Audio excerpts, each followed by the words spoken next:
Shalom and welcome to the Middle East Report. In this program today, we'll be asking why has the UN's court and the ICC got it so dangerously wrong when it comes to Israel?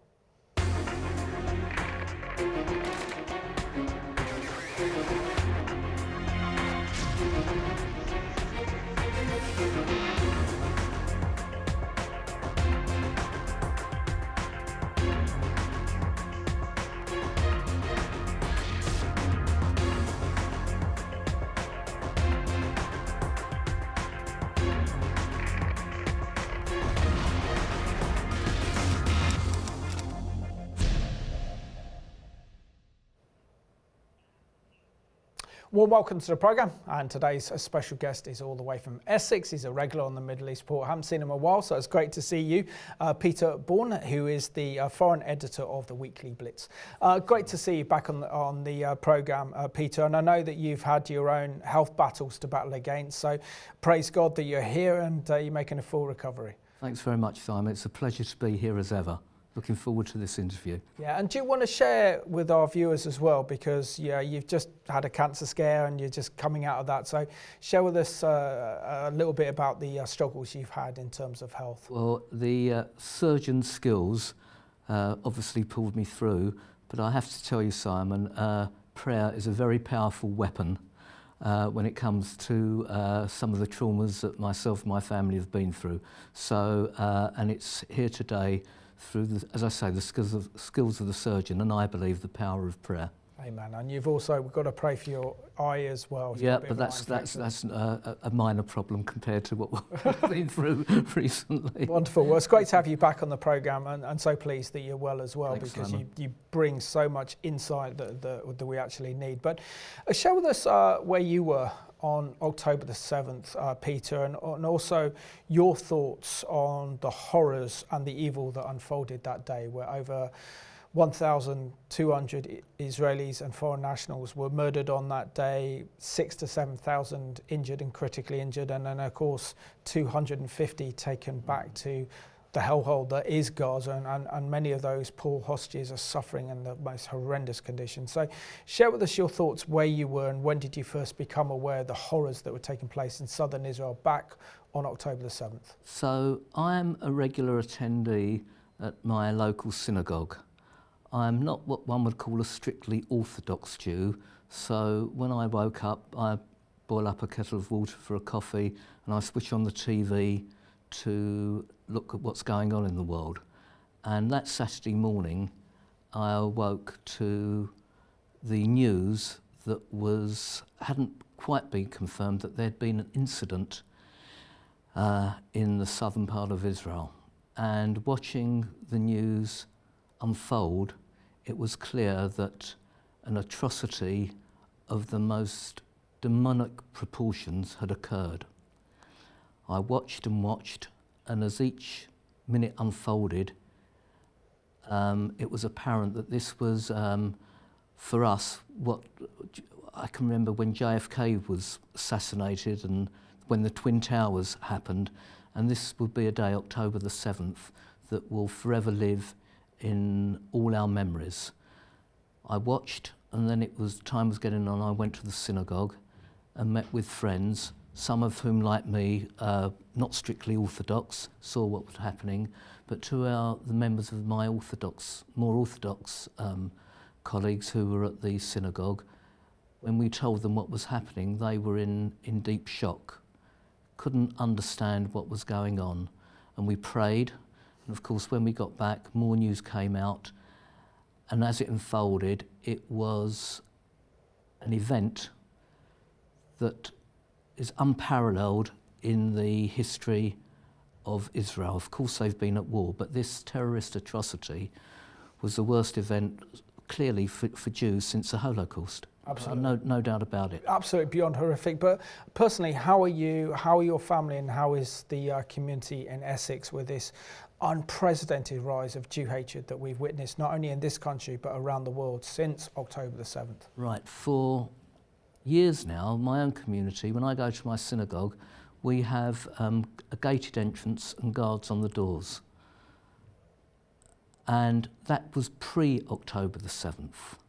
So since then, we have become more aware, increased security, and I think for every Jewish person in the country, it's a time of unprecedented concern, because clearly there is a movement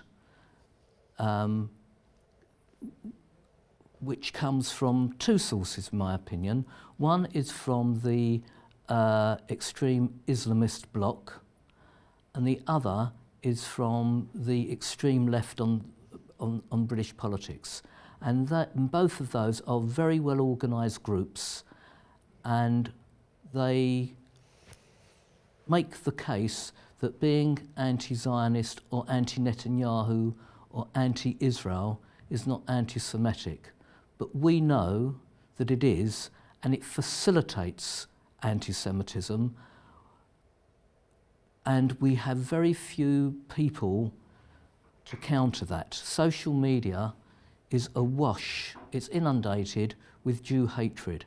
And for every person like myself and the people like David Collier of this world and the Barry Shaws of this world who try and counter the extreme anti-Semitism on social media, we are just overwhelmed. I did a little test just a couple of weeks ago where there was a very well-known extreme leftist social media poster who just posts anti-Israel, anti-Jewish state posts, and I challenged him. Within, I would say, 15 minutes, I was inundated by hundreds of his followers accusing me of all kinds of things. The far left are very, very well organised, and unfortunately, people like myself are just overwhelmed with a stream of abuse, which is very, very hard to counter. And that's why, fortunately, there are outlets like Revelation TV, like Blitz, and a few others that attempt to counter the extreme hate from both the Islamist bloc and the far left. Absolutely, and I suppose the big difference since October the 7th is it's the Jewish people that have really become the target, and there's been no separation from the state of Israel and the Jewish people as well. Of course, we know it's a Jewish state, but for example, you and the Jewish community in this country are not responsible for the actions of the Israeli government. No. But in the same way, you are targeted as if you were, and the Jew hatred has just become absolutely horrific, with 2 or 3 news stories a day referring to attacks on Jewish people, whether it's the British Medical Association, whether it's Jewish artists being boycotted, whether it's banks being boycotted. It seems that we're now living this horrendous climate of hate that can only be comparable to that of the 1930s. Exactly. Now, just let's take 2 examples. In Syria, over 600,000 Muslims have been killed by the Assad regime, and in Yemen, over 250,000 Yemenis by the Iranian-backed Houthis. Now, in this country, there has never been protests outside mosques or against Islamic institutions or Muslim MPs, etc., etc. But where the Jewish state of Israel is concerned, that's when the Jewish community is at its most vulnerable. And what's most depressing, Simon, for someone like myself, are these are Jewish people who are on the side of the far left and the Islamists in terms of their political ideology. And if they think for one moment that just because they take a certain political view which is against the current policies of the present government of Israel, they will be safe in an environment just because they take those views, being Jewish alone, that they will not be saved by the wrath of the mob that we hope we can deter. Absolutely, because history teaches that very clearly. Peter, what did you make of announcement in mid-July by the UN's court, which is known as the International Court of Justice? I'm going to just read out. They made the following ruling, which was very disturbing. They said that the BBC has reported online that Israel should stop settlement activity in the occupied West Bank and East Jerusalem, and end its illegal occupation of those areas and the Gaza Strip as soon as possible. I mean, firstly, who is the International Criminal Court of Justice, and how can these make these moral decisions over the lives of Israelis, and calling Israel to immediately withdraw from Judea and Samaria, which is the biblical heartland of Israel, is absolutely outrageous. If nothing else, it's rewarding Hamas for its terrorist activities on October the 7th. The decision was entirely predictable. The court is just a puppet of the United Nations, and the United Nations is clearly the theatre of the absurd. The way it's currently structured, the number of resolutions against Israel compared to any other country in the world. So what the court was doing was simply fulfilling the wishes of the master to whom it is responsible. So it was entirely predictable. The court can only pass an opinion. The decision of the court is not legally binding internationally, and the support and the sources that I have for that are quite simple. The territorial sovereignty of the Jewish state of Israel is immutably enshrined in various documents and decisions. The mandate system after the fall of the Ottoman Empire, which created various countries, Mesopotamia, now Iraq, Palestine, now Israel, Cis and Transjordan, now Jordan, etc., etc., were all created under the mandate system. Including the French mandates of Syria and Lebanon. Absolutely, indeed. All those countries that were formerly under the occupation of the Ottoman Empire after the First World War became separate entities, nations under their own right, under the mandate system. Many people think that it's the Balfour Declaration that is the underpinning document for the creation of the Jewish state of Israel, when actually it's the San Remo Treaty. That really is the Magna Carta of the Jewish state of Israel. And within that particular mandate for Palestine, now Israel, the territorial boundaries are quite clear and include both the West Bank, Judea and Samaria, and Gaza, and the whole of Jerusalem. This was further endorsed, enshrined, rubber-stamped, if you like, when the League of Nations ceased to exist and became the United Nations in 1945, and there are various articles, Article 80 being one of them, which confirms that the sovereign territory and the integrity of the League of Nations cannot be changed by the UN as per its charter.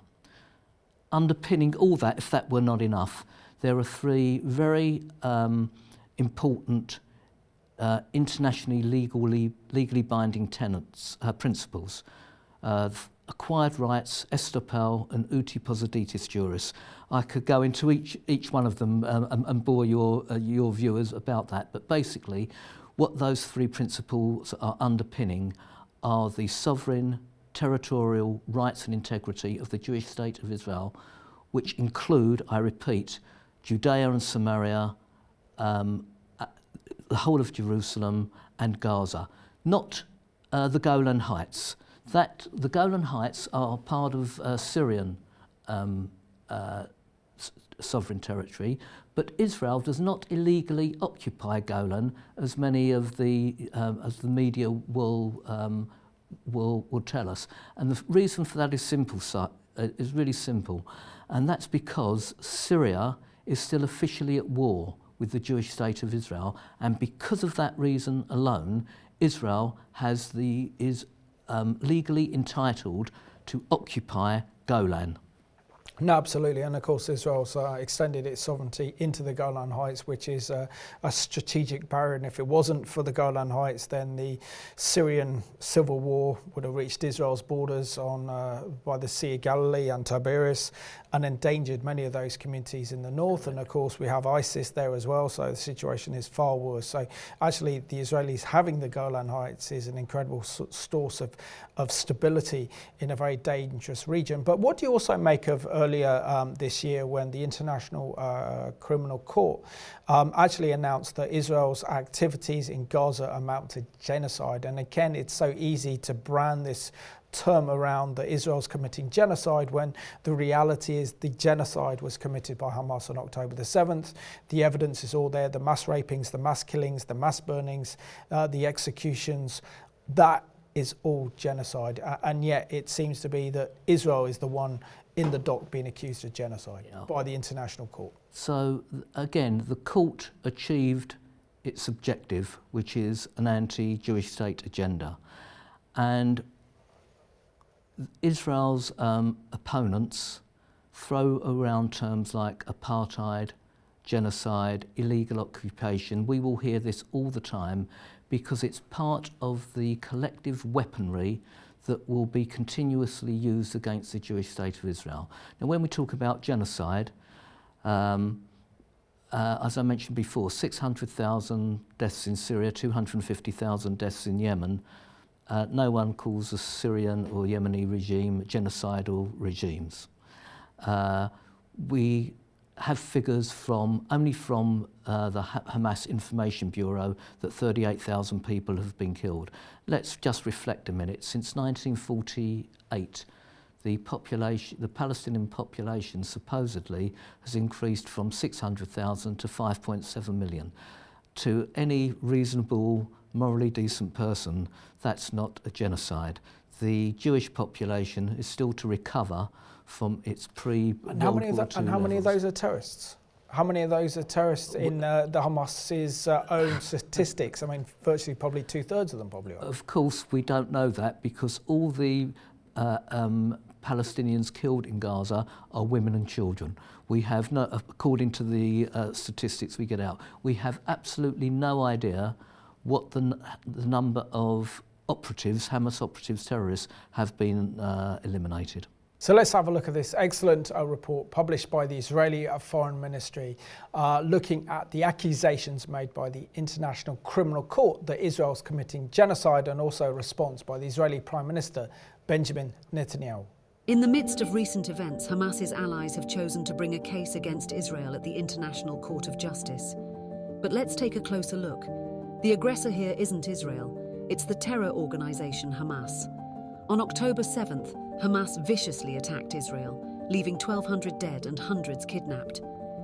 Placing blame on Israel is like blaming Jack the Ripper's victims for getting murdered, or suing the victims of Al Capone's mob for the crimes committed against them. Holding Israel accountable for defending itself is akin to victim blaming. Israel has and continues to adhere to international humanitarian law, prioritizing the safety of Palestinian civilians in Gaza during every action. Stand with Israel. Reject baseless accusations at the International Court of Justice. Israel's commitment to international law is unwavering. Equally unwavering is our sacred commitment to continue to defend our country and defend our people. Like every country, Israel has an inherent right to defend itself. The vile attempt to deny Israel this fundamental right is blatant discrimination against the Jewish state, and it was justly rejected. The charge of genocide leveled against Israel is not only false, it's outrageous, and decent people everywhere should reject it. On the eve of the International Holocaust Remembrance Day, I again pledge as Israel's Prime Minister, never again. Israel will continue to defend itself against Hamas, a genocidal terror organization. On October 7th, Hamas perpetrated the most horrific atrocities against the Jewish people since the Holocaust, and it vows to repeat these atrocities again and again and again.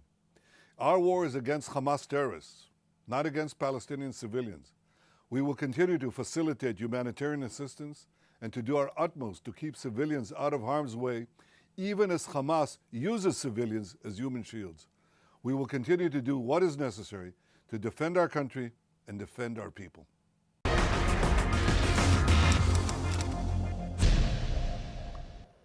So those videos were courtesy of the Israeli Foreign Ministry and also the Israeli Prime Minister's office in Israel. So thank you for that.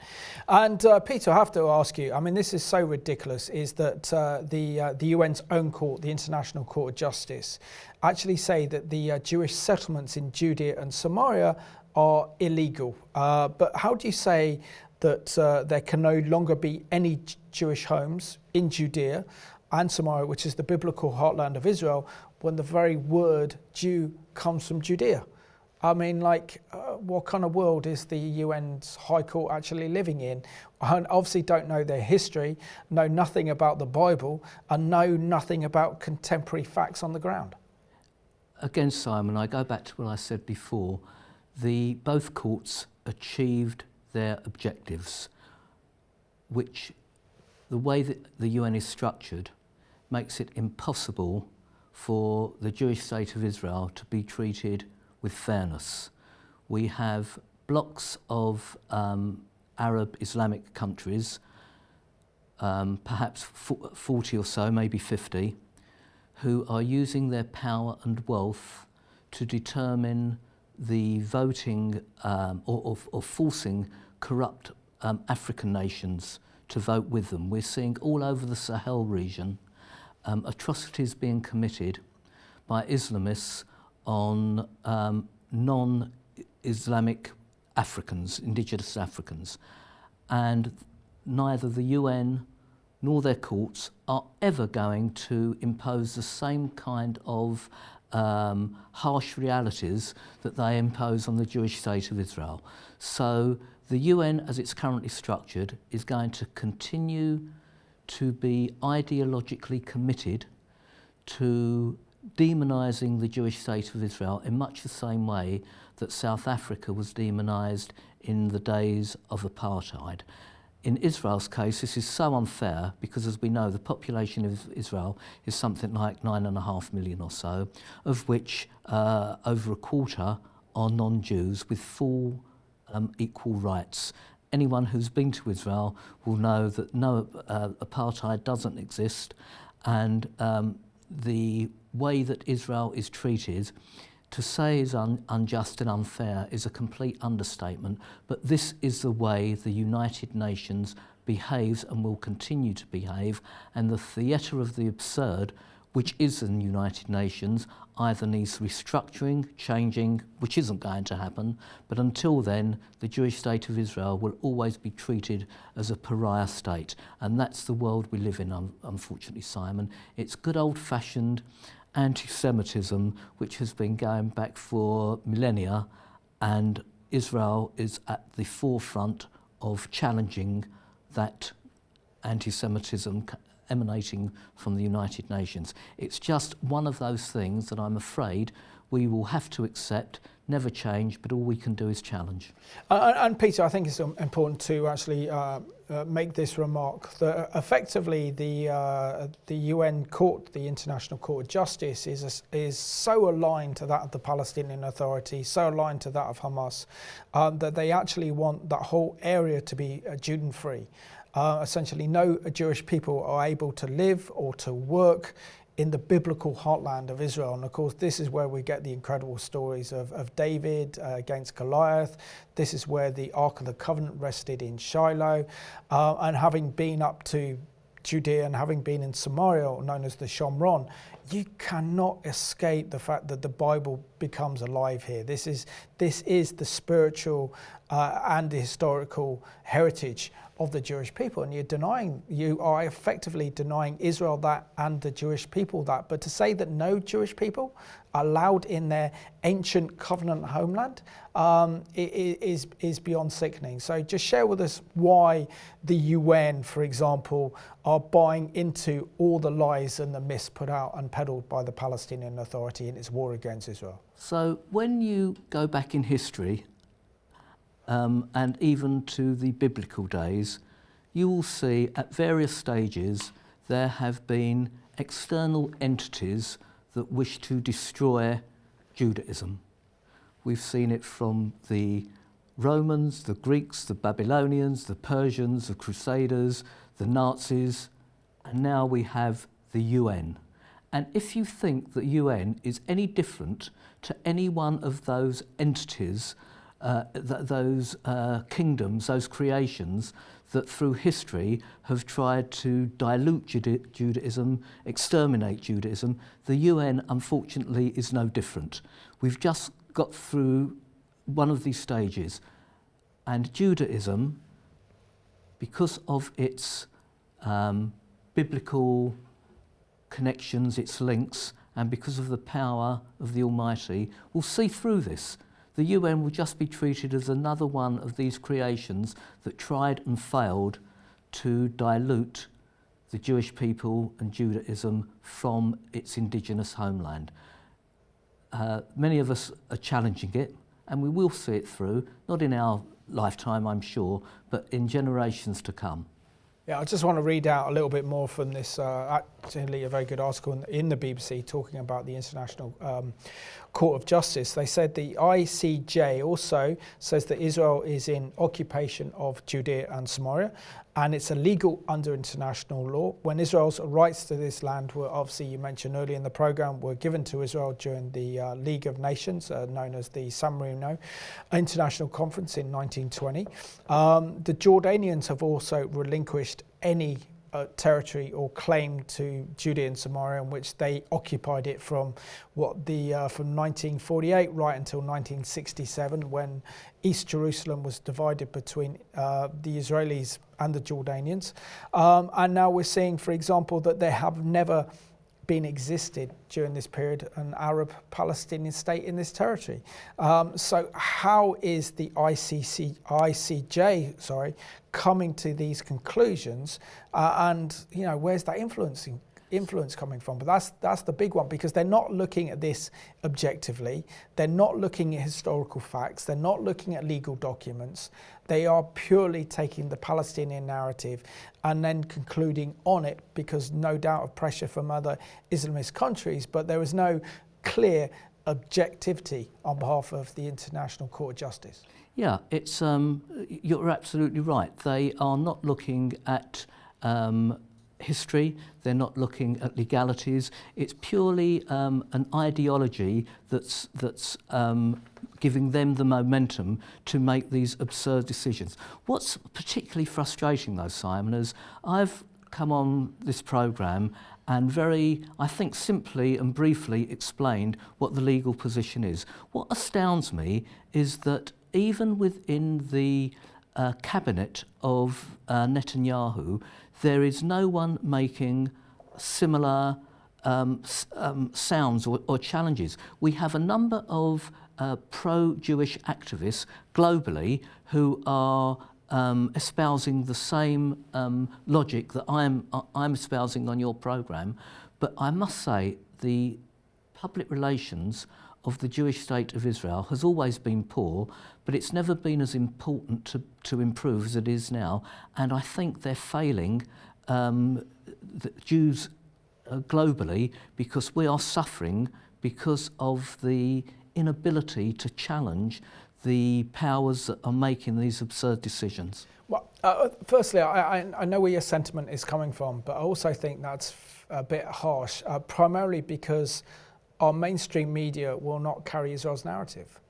I'll take a point example. As of this recording, over the weekend, we had that horrendous attack on and murder of 12 Israeli Arabs from the Druze community in the Golan Heights.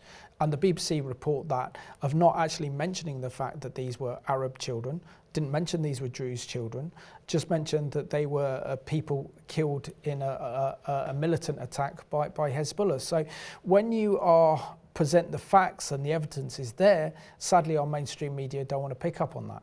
And that's the difficulty when obviously the huge influence of big broadcasters like the BBC, like CNN, like Sky have a certain narrative. They don't want anything to threaten that narrative or to change the balance of that story.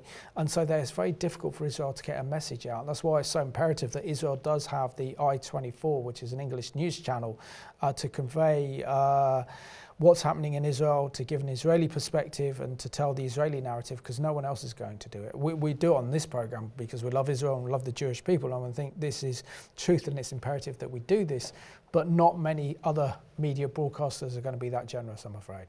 You're totally right, but there is some light at the end of the tunnel here, if I may. Of course. I keep, as you do, a close eye on the habits of the general public. And we both know that the BBC is losing a huge amount of subscribers year on year. The last statistics I heard, that over 500,000 people during the last 2 years are not paying their licence fee money. We know, because we've discussed it together, that Revelations TV's audience figures are going up on a huge upward trajectory, and another news programme, which is, I wouldn't say totally pro-Israel, but certainly not biased, GB News, is breaking all viewer records. So the public, or the habits of the public, are changing. Yep. What is difficult is getting to the generation who are on social media, people on Instagram and TikTok, who no longer watch the BBC or ITV or even CNN News. But even watch television. And that's going to be the generation that we need to get to. But fortunately, people like yourself are fighting that battle. May I just say one other thing, which is interesting as well? We know for decades, since the creation of the State of Israel, the Arab countries have had an education curriculum that is virulently anti-Semitic. 4 generations of children have been indoctrinated with the most vile anti-Semitism, and we also know that Palestinian children through UNRWA schools have been similarly indoctrinated. Saudi Arabia, the United Arab Emirates and Morocco are 3 countries that I know of currently that have deleted all references to the usual anti-Semitic tropes from their education curriculum. It will take a generation for other Arab nations to come good. I think the trigger for that will be if Donald Trump gets in and his reinstitution of the Abraham Accords. Yep. So there, with TV media outlets like yourself, like GB News, the assistance of Arab countries changing their education system will take time, Simon, but we will get there. Absolutely. So back to the International Court of Justice. Now, this is what the BBC have reported, that the ICJ's President Nawaf Salam, obviously an Islamic name, said it found out that Israel's continued presence in the occupied Palestinian territories is illegal. The State of Israel is under the obligation to bring an end to its unlawful presence in the occupied Palestinian territories as rapidly as possible, he said. He said that Israel's withdrawal from the Gaza Strip in 2005 did not bring Israel's occupation of that area to an end because it still exercises effective control over it. So the question is, how is Israel in control of Gaza and the Palestinian Authority-run towns and cities known as Area A and B in Judea and Samaria under the Oslo Accords, and that the Palestinian leadership has constantly offered to end offers of peace that would end the conflict? Okay, well, of course, you're absolutely right. And the story here is not the decision of the court. It really is the makeup of the court. And if we take the president of the court, the Lebanese judge, in his previous role as the Lebanese representative to the UN, he voted on every resolution against Israel and sided with countries like Iran. Cuba, Venezuela, etc. So if mainstream media were doing their job and were not biased, they would be having the spotlight on the president of the court and saying, how can a man like him be given the role he has been given when clearly his agenda, his personal bias, is so virulently anti-Israel that it makes the court's decisions farcical.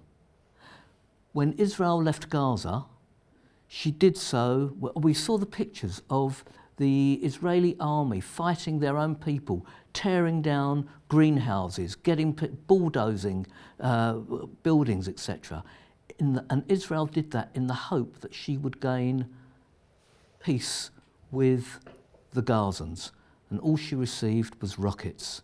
And you know, Simon, it goes back to a statement by an Arab historian called Joseph Farah, who some 20 years ago wrote in a paper, the Arabs control 99.99% of the Middle East landmass. Israel controls less than 0.1% of the landmass. But that's too much for the Arabs. They want it all. And that, in effect, is what the Israel-Palestinian issue is all about. But also I want to read out another kind of report, this BBC report as well, which is very concerning. It says the court also said that Israel should evacuate all of its settlers from the West Bank and East Jerusalem and pay reparations to the Palestinians for damages caused by the occupation. It says that Israel has built around 160 settlement housing, some 700,000 Jews in the West Bank and East Jerusalem since 1967. The courts say that these settlements are illegal and that Israel has constantly disputed that they are against international law. So if we look at this objectively, and clearly the International Court of Justice is not, they would see then, as you mentioned earlier, the incitement to and glorification of terrorism and anti-Semitism, but also the thousands of Israelis that have been murdered at the hands of the Palestinian Authority and Palestinian terror organisations, whether it's the PLO, Fatah, Palestinian Islamic Jihad, the Tanzim, you name it. It's effectively a society that's been mobilised to kill Jewish people. So, I mean, this is outrageous as well, that all these Jewish people living in the biblical heartland are told to pack up their bags and actually leave in accordance with the UN. This is beyond absurd. It is. And frankly, Israel, whichever government is in charge, whether it's a left-wing or right-wing government or centrist government, will do what is best for the Jewish people. These statements, these judgments, these opinions, Simon, are not legally binding. And it just exposes the bias and absurdity not only of the United Nations, but the NGOs and puppet organisations that are under the wingspan of the United Nations. But isn't the danger, the fact is we know they're not legally binding, but they still generate a lot of press coverage. They also show the direction, for example, that the Palestinian Authority is placing pressure on global institutions, whether it's the UN, whether it's the EU and other governments around the world, and giving a false impression and picture of the true realities on the ground, when reality is that the Palestinian Authority should be in the dock. There is no freedom for any Palestinian Arabs to voice any opposition or complaint against the corruption of the Palestinian Authority. Otherwise, they're never seen again. But the thing is, the UN doesn't look at this, just sees that Israel is the entire problem and then effectively is working for the destruction of the State of Israel, which is the goals and the aims of the Palestinian Authority and also that of Hamas. You're absolutely right. And these judgments, all they do in reality is weaponise those who are vehemently opposed to the Jewish State of Israel and to Jewish people. That's what it does. But in reality, in practice, let's see what's happened since October the 7th. Hamas has been defeated militarily. Hamas will never be able to reorganise itself to the strength that it had prior to October the 7th. And that means that this proxy of Iran has been militarily annihilated and Iran has had a limb cut off. We've seen recently what the Israeli reaction was to the Houthi attack in Tel Aviv, and in 24 hours Israel achieved a bombing mission that basically destroyed a third of the trade routes, the port of Hodeidah, which has in itself created the situation where the Yemeni import-export trade has been annihilated. What we will see, of course, we've got the problem of Hezbollah going on now, but we've seen that the dynamics have changed dramatically since October the 7th to the point where Iran's proxies have been severely damaged. If, as I hope, Donald Trump gets elected as president, I think we will see further assistance to a pro-Israeli agenda rather than what we have now. And I'm hoping that President Trump will, let's say, dilute the powers of the ICJ and the ICC. Even pull funding out of the UN, which has to be a serious consideration, considering that the decisions made by so many of these UN bodies actually reflect the wills and the desires of non-democratic nations and states. Exactly so. They're effectively authoritarian regimes setting out their agenda, and their number one target is Israel, because Israel is the light in a very dark region of the world. Israel is the only democracy in the Middle East. Another outrageous thing that the International Court of Justice has come out with as well, and the reason I'm doing a program on this is just to show and highlight to our viewers how absurd this UN court is. They're saying now, so among other far-reaching conclusions, is that the court said that Israeli restrictions on Palestinians in the occupied territories constituted systematic discrimination based on inter alia, race, religion or ethnic origin. It says that Israel had illegally exploited the Palestinians' natural resources and violated their right to self-determination. Now, if you compare the way that the Israelis treat Israeli Arabs, 1/3 of Israel's population is Israeli Arabs, and they have judges in the Supreme Court, they have representatives in the Israeli Knesset, they have a free press, they have democratic freedoms, unlike the vast majority of the rest of the Arabs across of the Middle East. This is even more absurd, isn't it?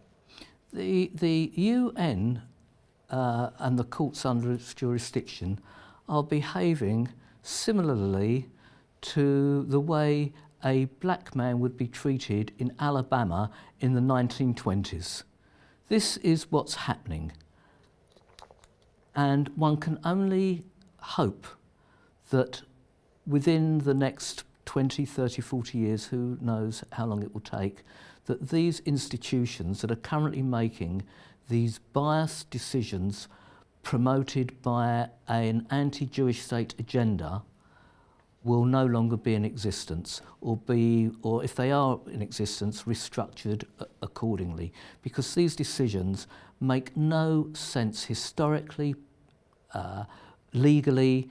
They're purely driven by anti-Jewish state bias for the world to see. Now, fortunately, there are millions of us who do see this, but unfortunately, the decisions made just weaponise those who are opposed to the Jewish state of Israel and who are anti-Semitic.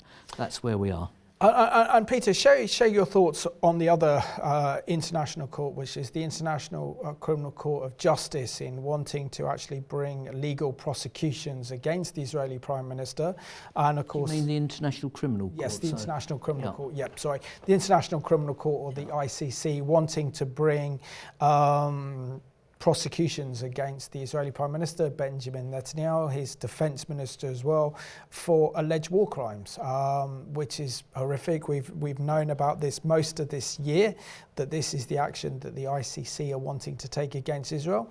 But again, this kind of weaponizes international law against Israel, but also limits Israel's ability to defend herself, particularly after the horrors of October the 7th. Yeah, you're right. Now, fortunately, there are some countries that have steadfastly refused and ignored the judgments of the ICC. Unfortunately, Keir Starmer's Labour government, in just within 3 weeks of being in power, have started refunding UNRWA, which is an anti-Jewish state NGO. They've agreed to block any challenge to the ICC, and if my sources are correct, within the next few days are going to put a ban on military exports to the State of Israel. I think Starmer has made a severe error of judgment here, and I think he will pay a price for it. He's clearly trying to placate a voter base to shore up the anti-Jewish state Muslim bloc. He's going to face a problem if Donald Trump is elected president. Why? His Foreign Secretary, David Lammy, Foreign Minister, has made between 2017 and 2022 the most outrageous statements, offensive statements, criticising Donald Trump. If Trump becomes president, I assure you, Simon, he will have no time for our Foreign Secretary, which puts Starmer in a predicament. Does he get rid of Lammy and placate his Muslim bloc, or does he offend the United States? Starmer's position on this is going to be, whatever he does, he's in a no-win situation. So, going back to your question about the outrageous judgments of the ICC, who's opposing them and who's supporting them, Starmer's Cabinet's decision to go along with the ICC rulings is heartbreaking. It is offensive to Jewish people. It's offensive to the only ally, true ally, that the United Kingdom has had in the Middle East for generations, the Jewish state of Israel, and I am thoroughly disheartened by it. It's interesting that the chief rabbi has asked for a meeting with Keir Starmer. Whether that meeting goes ahead or not, I'm not sure, but it's another weapon for those who are anti-Israel. It gives them, it weaponises them, it helps them in their ideology. Absolutely. So just give a bit of context to what you said. The previous Conservative government blocked any moves by the International Criminal Court in The Hague to bring legal prosecution for war crimes against the Israeli Prime Minister and Defence Minister.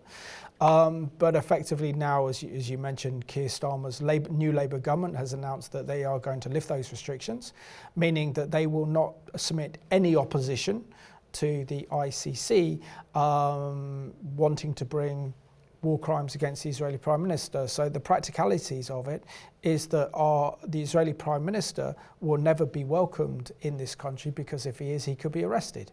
And then he would be taken to the court in The Hague to face alleged war crimes. Considering that Israel has only defended herself after the horrors of October the 7th, really does mean that our nation and our government under Keir Starmer is aligning themselves with totalitarian Islamist regimes in the Middle East, rather than standing with democracy, liberty and freedom. And if that was the case, this Labour government would be standing with Israel, right? You're absolutely right. I think, again, I reiterate, I think the Starmer administration have made a real faux pas on this. It's very disheartening.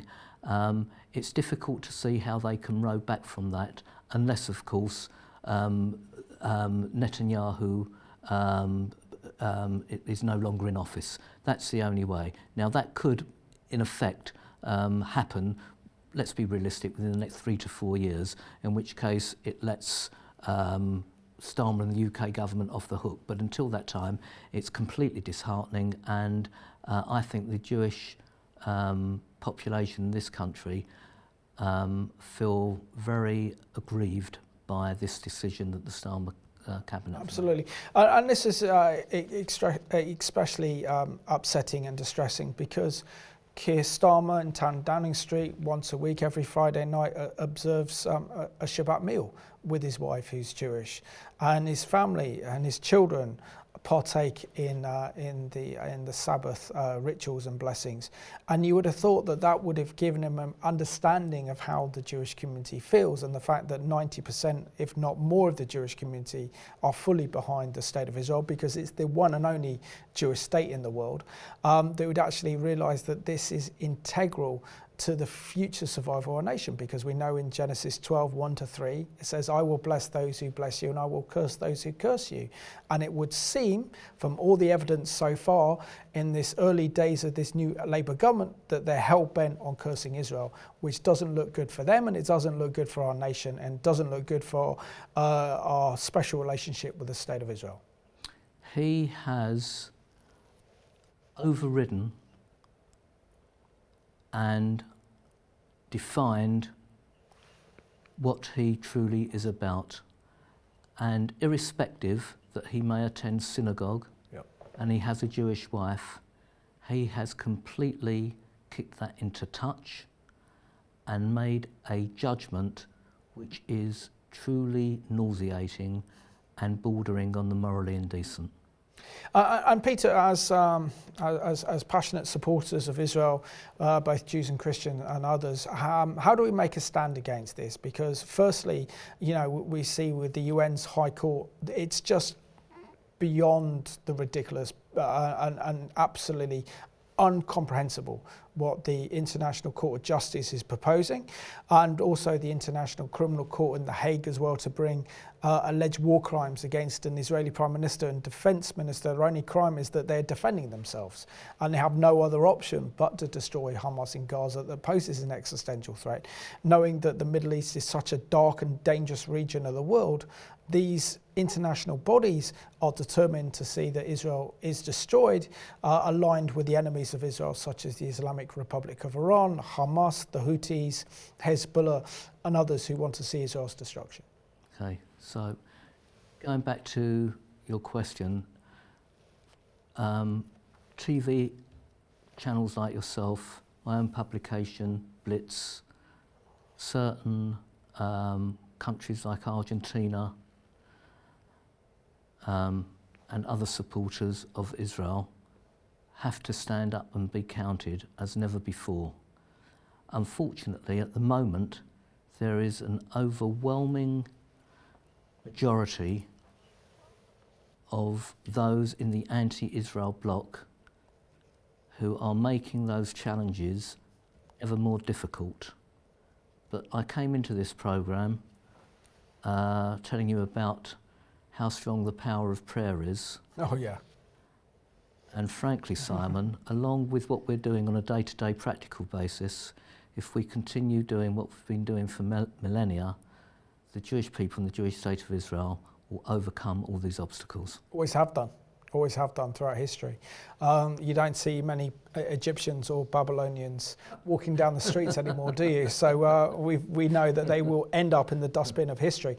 But Peter also shared with us, for example, in Congress, that there's a backlash against this, the International Criminal Court, as well as the ICC's ruling against Israel, Benjamin Netanyahu, their defense minister, for alleged war crimes, that Congress is making a stand. And maybe our only hope really is effectively if we see the Trump administration win the presidential election in November and really put the UN into touch with these organisations and bring about a kind of a massive overhaul and reform of the whole entire United Nations. Yeah.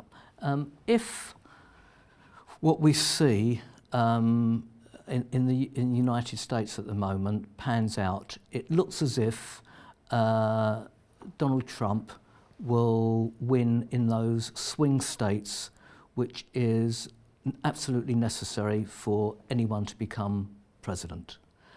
I don't believe, since Joe Biden decided to state that he's not standing for president, it makes no sense to me that in 24 hours the vice president achieved such a huge amount of funding within 24 hours, and the lead between that Trump had in polls halved from 6% to 3%, which is, before I came out this morning, what's happening.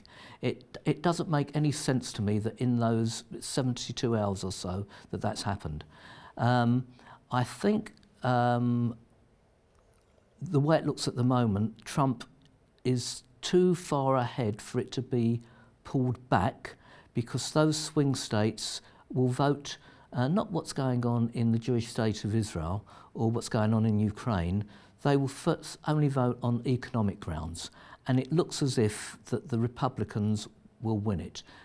If they do, then that is a major boost for those of us who are pro-Israeli activists. It will be a major boost for the State of Israel. It will be the worst news for people in the ICJ and ICC. So again, we can only but hope that come November the 5th, Mr. Trump will be in the White House. Absolutely, but it's also imperative, isn't it, that the Christian community stands in solidarity with the Jewish community and with yourself, Peter, and your community at this very difficult time. Can you give some practical suggestions of what we can do to say that you're not alone and to bring that comfort to the Jewish community, particularly in this rising climate of Jew hatred, which is frightening? Well, in practice, I see this all the time, Simon, on a daily basis. Those Christian Zionists are active on social media. They're supportive of people like myself. They retweet my posts and the posts of other pro-Jewish activists. They are at the forefront of this challenge. They are challenging those in their own Christian community who are very anti-Israel. But by and large, in practice, we're seeing it every day, Simon. We are. There's nothing. I don't think there's anything more that they can be doing other than continuing on the path that they've been following. Excellent. Peter, great to have you back on the programme, and praise God that you're feeling better and getting back to full health. Thank you so much. I want to thank you for watching this programme today. All we can say is that the International Court of Justice is absolutely absurd in telling the Jewish people that they can't live in the ancient biblical heartland that is Judea and Samaria. This is an outrage, and we should all say it's an outrage. So thank you for watching this week's edition of the Middle East Report.